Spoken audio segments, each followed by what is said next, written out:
Good morning all of you. पिछले class में हम लोगों ने एडिशन थ्योरम और उससे रिलेटेड कुछ एग्जाम्पल का डिस्कशन किए हुए थे। आज हम लोग इसका एक्सरसाइज देखते हैं। Exercise 7B। Exercise 7B।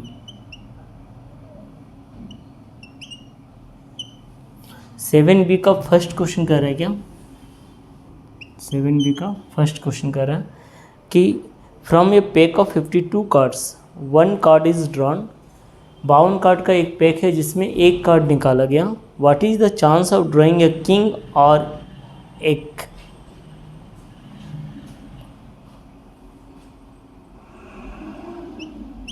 Pack of 52 cards, 52 card का पैक है। वन कार्ड इज ड्रॉन, एक कार्ड निकाला जाता है। फाइंड क्या करना? Find probability of drawing card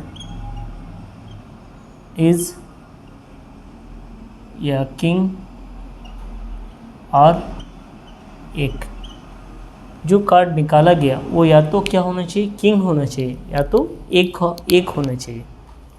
तो हम लोग मान लेते हैं E be the event for drawing card be एक और किंग एक और किंग। यहाँ लिखते हैं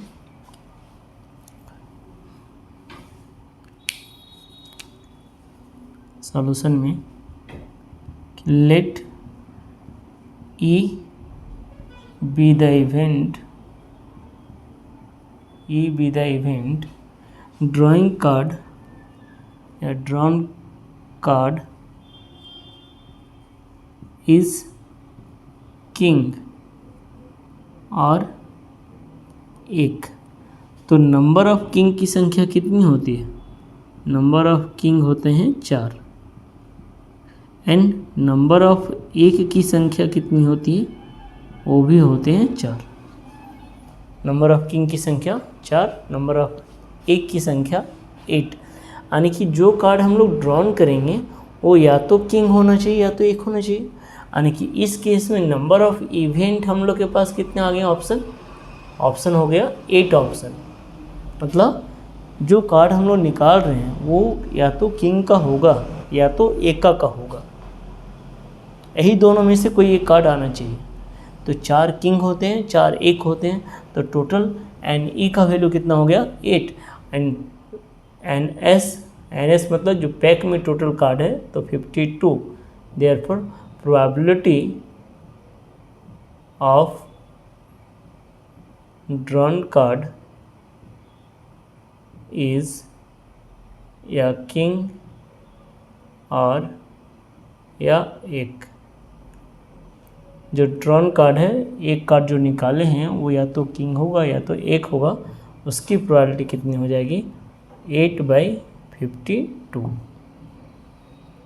8/52। तो ये कैंसिल आउट होगा कितना से? 4 से। 4 से कटेगा 2 टाइम में और 4 से कटेगा 13 टाइम में।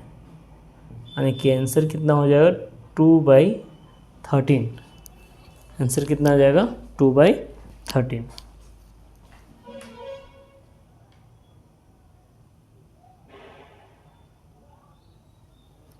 2/13 हो जाएगा इसका answer.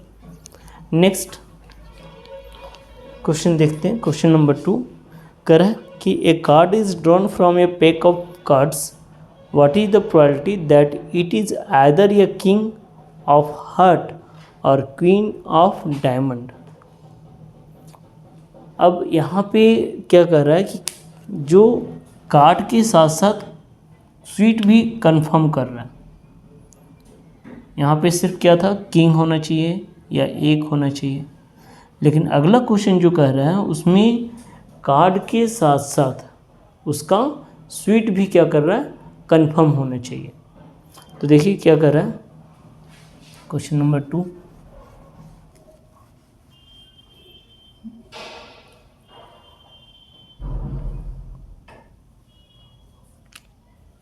Question number 2, pack of 52 cards है, 1 card is drawn, find probability of drawing card is, find probability of drawing card is either a king, is either a king of heart, of heart, और queen of diamond, और queen of diamond, queen of diamond. 52 pack of card से हम लोग एक card निकालने हैं, और जो कार्ड निकालने हैं वो या तो क्या होना चाहिए, या किंग ऑफ हार्ट, या तो किंग ऑफ हार्ट होगा, या तो क्वीन ऑफ डायमंड, डायमंड का क्वीन होना चाहिए। तो हम लोग जानते हैं कि ये जो स्वीट है, हार्ट जो है वो क्या है, स्वीट है, हार्ट डायमंड। तो number of king of heart यहाँ लिख सकते हैं, since number of king of heart is equal to 1 and number of queen of diamond is equal to 1, यानी कि हार्ट का किंग कितना होगा, एक होगा, हार्ट शेप का किंग का कार्ड कितना होगा, 1 होगा, क्वीन डायमंड शेप का क्वीन का कार्ड कितना होगा, 1 होगा। तो इस केस में नंबर ऑफ इवेंट कितने हो जाएंगे, 2, और एनएस कितना हो जाएगा, 52। तो probability of drawing card is king of heart is either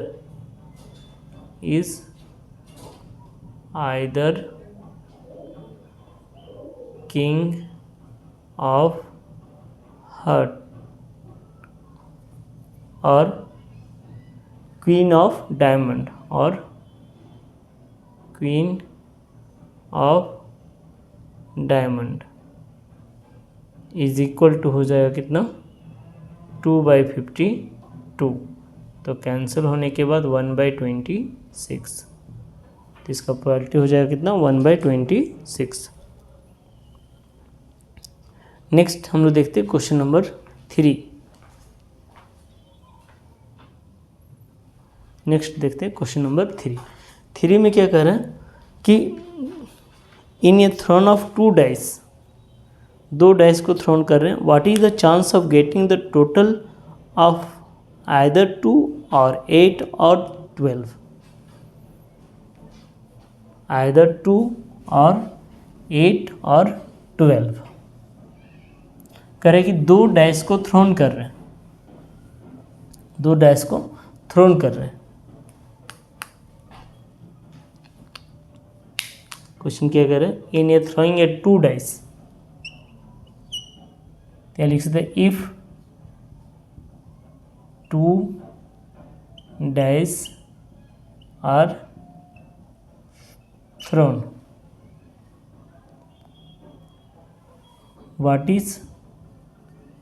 what is the probability of getting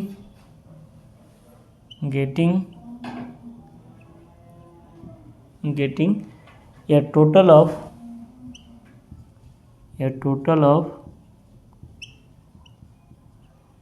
either 2 और 8 और 12। तो जब 2 डाइस को एक साथ थ्रोन कर रहे हैं तो उस केस में उसका आउटकम सैंपल स्पेस कहाँ से कहाँ तक जाता था, 1 से लेके लास्ट 6 तक जाता था। यानी कि इस केस में एनएस का वैल्यू कितना होता था, 36। ये 36 और टोटल पॉसिबल आउटकम्स होते थे। अगर हम लोग यहाँ लिखें ई be the event getting sum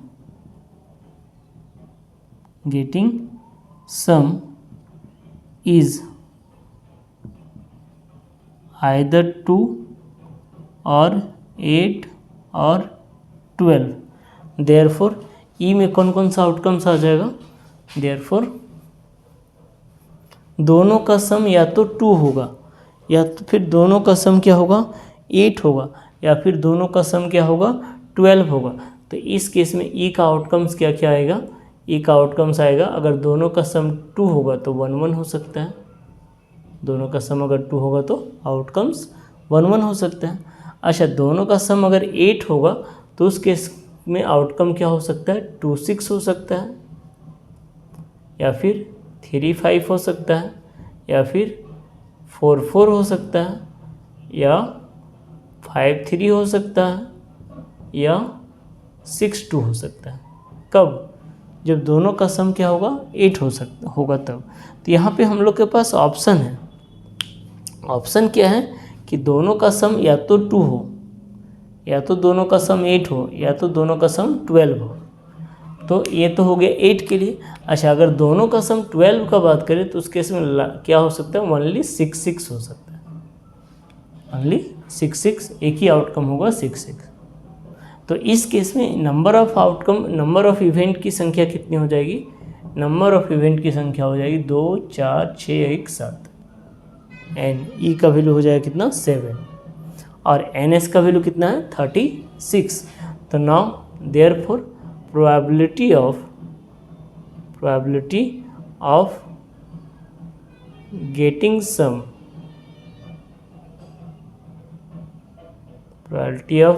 some is either 2 or 8 or 12 is equal to 7/36। Probability क्या आएगा इसका? 7/36 आएगा।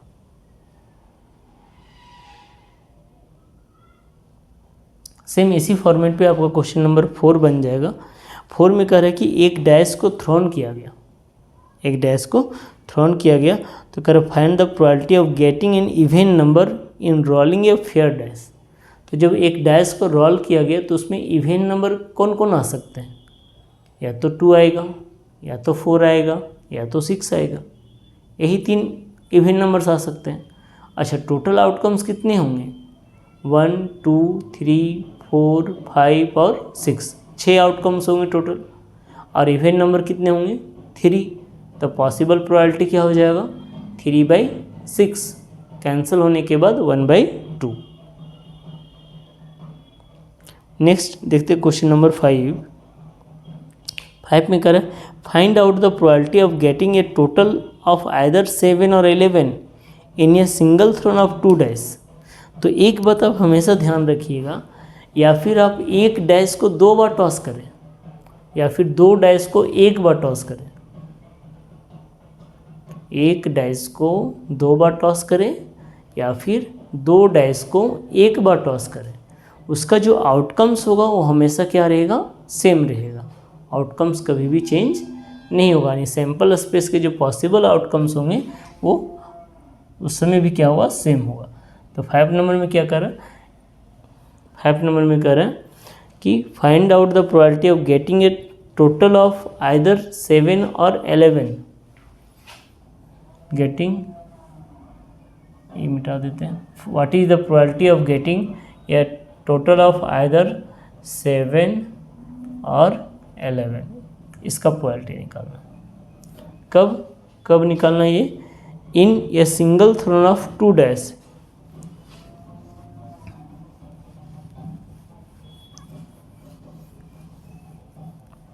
in a single throne of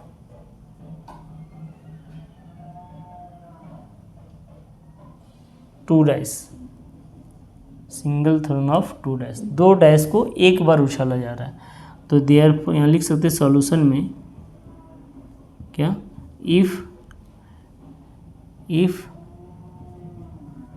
2 dash are single thrown, अगर 2 डैश को सिंगल थ्रोन किया जा रहा है तो उसके आउटकम्स क्या आ जाएंगे, 1 1 1 2 1 3 1 4 1 5 1 6 2 1 से लेके लास्ट कहाँ तक जाएगा, 6 6 तक जाएगा। यानी कि पॉसिबल आउटकम्स की संख्या कितनी हो जाएगी, 36। NS का वैल्यू कितना हो जाएगा, 36 आ जाएगा। अब यहाँ पे हम लोग क्या लिखेंगे, let E be the event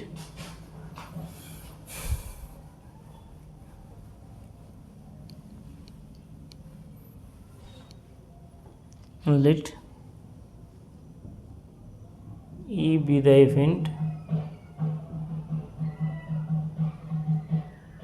for getting sum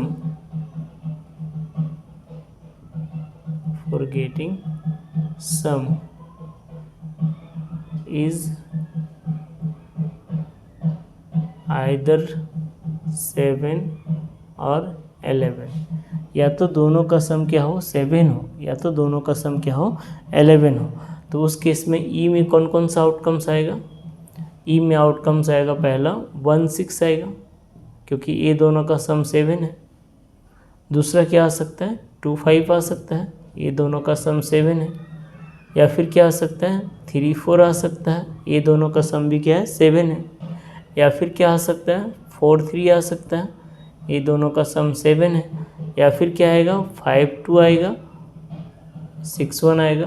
तो ये पॉसिबल आउटकम्स हो गए किसके लिए, जब दोनों का सम कितना होगा, 7 होगा। अगर दोनों का सम 11 के लिए बात करें तो इसी में क्या क्या आएगा, 11 के लिए आ जाएगा 5 6 एंड 6 5। तो ये पॉसिबल आउटकम्स हो गए किसके लिए, जब दोनों का सम या तो 7 होगा या तो दोनों का सम क्या होगा, 11 होगा। तो इस केस में एन ई का वैल्यू कितना हो गया, एन ई का वैल्यू हो गया 8। एन ई का वैल्यू कितना हो गया, number of possible in event equal to कितना हो गया, 8। हम लोग यहाँ पे क्या कर रहे हैं, एडिशन थ्योरम लग रहा है लेकिन दोनों को एक साथ लगा दे रहे हैं। इसी को अगर अलग अलग कैलकुलेट करते तो क्या लिखते हैं, E be the event getting sum is 7। एक दूसरा इवेंट बनाते हैं F B the event getting sum is 11। फिर प्रोबेबिलिटी ऑफ ई अलग से निकलता, प्रोबेबिलिटी ऑफ एफ अलग से निकलता। फिर दोनों के लिए आइदर 7 और 11 के लिए दोनों को क्या करते, ऐड कर देते। तो हम लोग यहाँ पे क्या कर रहे हैं, इवेंट में ही क्या कर रहे हैं, दोनों को कंबाइन कर दे रहे हैं। इवेंट में ही हम लोग क्या कर रहे हैं, दोनों को कंबाइन कर रहे हैं। E be the event for getting sum is either 7 or 11। तो उससे क्या हो रहा है कि हम लोग का तो हम लोग जानते हैं एनएस तो हमेशा फिक्स रहेगा, सिर्फ वेरी कौन करेगा, event, number of outcomes for event. बाद में तो आइदर 7 और 11 में दोनों को क्या करना होगा, ऐड करना ही पड़ेगा। आइदर 7 और 11 में दोनों को क्या करना होगा, ऐड करना ही पड़ेगा। तो यहाँ पे हम लोग उसी चीज़ को डायरेक्ट कर दे रहे हैं। तो प्रोबेबिलिटी ऑफ इवेंट इस केस में कितना हो जाएगा, प्रोबेबिलिटी ऑफ इवेंट हो जाएगा 8/36। 8/36 4 से कटेगा 2 टाइम में और 4 से कटेगा 9 टाइम में, यानी इसका रिक्वायर्ड प्रोबेबिलिटी होगा 2/9। Required probability 2/9। सेम इसी फॉर्मेट पे आपका क्वेश्चन नंबर 6 बन जाएगा, लेकिन वहाँ पे बैग से रिलेटेड क्वेश्चन है। तो देखिए उसको हम लोग एक्सप्लेन करके बनाते हैं। Question number 6,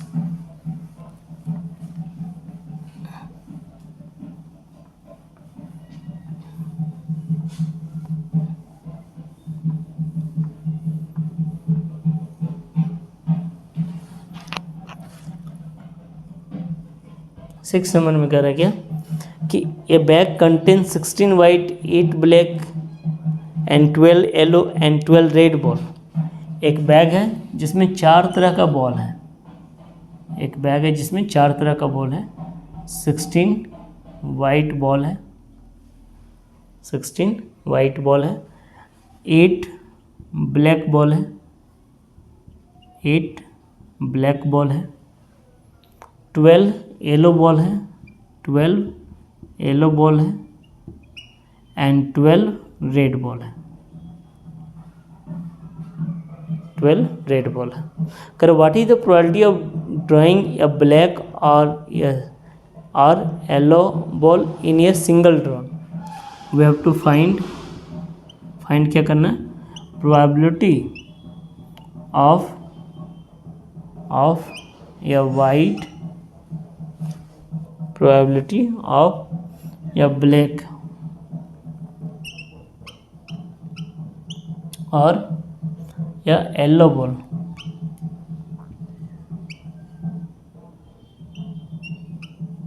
yellow ball in a single drawn.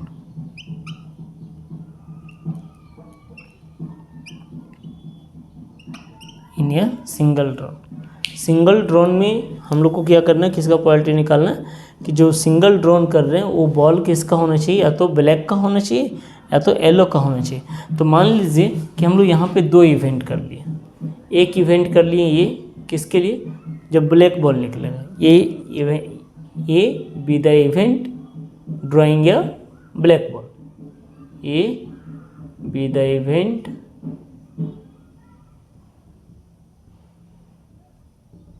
Drawing या ब्लैक बॉल और बी द इवेंट ड्राइंग या येलो बॉल। तो एन ए का वैल्यू कितना हो गया, एन ए का वैल्यू हो गया 8 और एन बी का वैल्यू कितना हो गया, एन बी का वैल्यू हो गया 12। अच्छा, दोनों केस में एन एस का वैल्यू कितना हो गया, एन एस का वैल्यू हो गया, इसको जोड़ देंगे 12 8 20 10 30 10 40 और 8 48, 10 20 30 10 40 और 8 48। एन एस का वैल्यू कितना हो गया, 48 हो गया। अच्छा, अब हम लोग ये निकालेंगे कि probability of drawing black ball, black ball की आने की प्रोबेबिलिटी क्या हो जाएगी, तो probability of drawing black ball यानी प्रोबेबिलिटी ऑफ ये कितना हो जाएगा 8/48 एंड प्रोबेबिलिटी ऑफ बी कितना हो जाएगा 12/48, 8/48 और 12/48। हम लोग को प्रोबेबिलिटी किसका निकालना है, हम लोग को प्रोबेबिलिटी निकालना है एक रेड एक ब्लैक बॉल हो या तो वो येलो बॉल हो। वी हैव टू फाइंड, लिख सकते हैं, we have to find probability of drawn ball is either black और येलो। जो प्रोबेबिलिटी हम लोग को निकालना है, जो बॉल हम लोग निकाल रहे हैं वो या तो ब्लैक होना चाहिए या तो येलो होना चाहिए। तो रिक्वायर्ड प्रोबेबिलिटी मतलब probability of A union B, तो यहाँ लिख सकते हैं रिक्वायर्ड प्रोबेबिलिटी का मतलब होगा probability of A union B, मतलब probability of A plus probability of B. तो देखिए यही काम हम लोग पहले क्या करते थे, डायरेक्ट इवेंट में ऐड कर देते थे, इवेंट में ही हम लोग दोनों को कंबाइन कर देते थे और कोई बात नहीं था। एन एस तो दोनों केसेस में सेम रहेगा, एन एस दोनों केसेस में सेम रहेगा। तो इसका रिक्वायर्ड प्रोबेबिलिटी क्या बन जाएगा 8/48 plus 12/48 and that means 20/48। Cancel out होगा 4 से 5 टाइम में और 4 से 12 टाइम में, तो इसका आंसर होगा 5/12। फाइनल आंसर इसका होगा 5/12।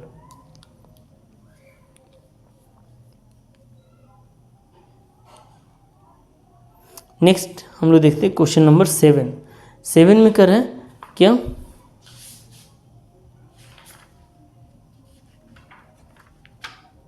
सेवन में कह रहा है क्या कि if 2 dice are thrown, 2 dice क्या किया गया, थ्रोन किया गया what is the probability throwing 2 6s, दोनों डैश पे क्या आएगा 6 आएगा, उसका क्या प्रोबेबिलिटी होगा। What is the probability of 9, मतलब दोनों का सम 9 होगा, उसका क्या प्रोबेबिलिटी होगा। And what is the probability of not throwing A total of 9, दोनों पे जो नंबर्स आएंगे उसके सम 9 नहीं होंगे, उसकी क्या चांसेस है। नेक्स्ट देखिए क्वेश्चन नंबर 7।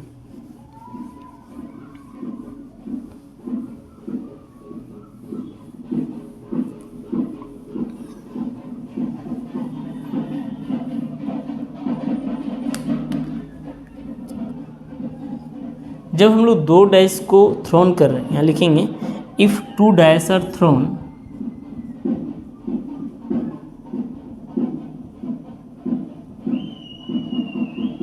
अगर 2 डाइस को थ्रोन करेंगे तो उसका सैंपल स्पेस में क्या क्या आएगा 1 1 1 2 से लेके कहाँ तक 6 6 तक, 6 6 तक आएगा। यानी कि NS का वैल्यू कितना हो जाएगा, NS का वैल्यू हो जाएगा 36। हम लोग को फाइंड क्या करना है, 3 तरह का प्रोबेबिलिटी निकालना है। पहला प्रोबेबिलिटी निकालना है, we have to find probability of getting 6 in both, दोनों फेस पे क्या होना चाहिए 6 होना चाहिए। दूसरा find probability of getting sum is 9, दोनों डैश के फेस का सम कितना होना चाहिए 9। तीसरा कर find probability of getting sum is not 9, दोनों डैश पे जो वैल्यू आएगा उसका सम 9 नहीं होना चाहिए। तो देखिए कितने ऐसे आउटकम्स, पहला क्वेश्चन अगर बनाना चाहेंगे इसका, तो हम लोग ये देख रहे हैं कि कितने ऐसे आउटकम्स होंगे जिसके दोनों डैश पे 6 आएगा, कितने ऐसे आउटकम्स होंगे जिसमें इसके दोनों डैश पे क्या आएगा 6 आएगा। तो यहाँ लिख सकते हैं एक इवेंट बनाएंगे E1 E, एक इवेंट बनाएंगे F, दूसरा F कॉम्प्लीमेंट हो जाएगा। E में क्या लिखेंगे E बी द इवेंट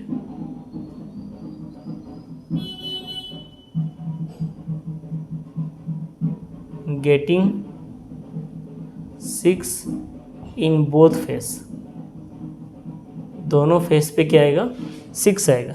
तो दोनों फेस पे 6 आएगा, उसकी चांसेस कितने हैं, एक चांसेस है, एक ही ऐसा आउटकम है जिसमें दोनों फेस पे क्या आएगा 6 आएगा, यानी कि NE का वैल्यू हो गया 1। देयरफॉर ये कह सकते हैं कि NE का वैल्यू हो गया कितना 1, क्योंकि एक ही फेस है कौन 6 6, और कोई दूसरा रिजल्ट पॉसिबल नहीं है जिसमें दोनों फेस पे क्या आएगा 6 6 आ सकता है। तो इसका रिक्वायर्ड प्रोबेबिलिटी क्या हो गया, देयरफॉर प्रोबेबिलिटी ऑफ इवेंट बराबर हो गया 1/36। ठीक है। नेक्स्ट F में क्या कर रहा है, F में कर रहा है कि F B the event getting sum is 9। तो देखिए F में कौन कौन सा आउटकम्स आएगा, F में आएगा पहला 3 6 आएगा, और क्या आ सकता है 4 5, और क्या आ सकता है 5 4, और क्या आ सकता है 6 3। मतलब इस केस में इसका पॉसिबल आउटकम्स कितना होगा, N ऑफ F का वैल्यू कितना होगा 4, तो प्रोबेबिलिटी ऑफ F का वैल्यू कितना हो जाएगा 4/36, यानी कितना 1/9। अच्छा, इसमें तीसरा पॉइंट में क्या कर रहा है, find probability of getting sum is not 9, दोनों का सम 9 नहीं होना चाहिए, यानी ये हो गया सेकेंड, ये सेकेंड हो गया, ये फर्स्ट हो गया, और थर्ड में क्या कर रहा है find probability of getting sum is not 9, find probability of getting sum is not 9। Not 9, यानी कि ये कह सकते हैं प्रोबेबिलिटी ऑफ हम लोग को एफ कॉम्प्लीमेंट चाहिए, क्योंकि यहाँ पे हम लोग सम 9 होने का प्रोबेबिलिटी निकालें, तो यहाँ पे क्या निकालना होगा, प्रोबेबिलिटी ऑफ एफ कॉम्प्लीमेंट। तो एफ कॉम्प्लीमेंट में क्या बताए थे, 1 minus probability of F, and this is equal to 1 minus 1/9, solve होने के बाद 8/9, तो इसका आंसर क्या होगा, 8/9 हो जाएगा। सेम इसी फॉर्मेट पे आपका क्वेश्चन नंबर 8 बन जाएगा, क्वेश्चन नंबर 9 बन जाएगा, क्वेश्चन नंबर 10 बन जाएगा, या फिर आप क्वेश्चन नंबर 9 तक बनाइएगा। आज यहीं तक रखते हैं, नेक्स्ट क्लास में हम लोग क्वेश्चन नंबर 10 से कंटिन्यू करेंगे। Thank you.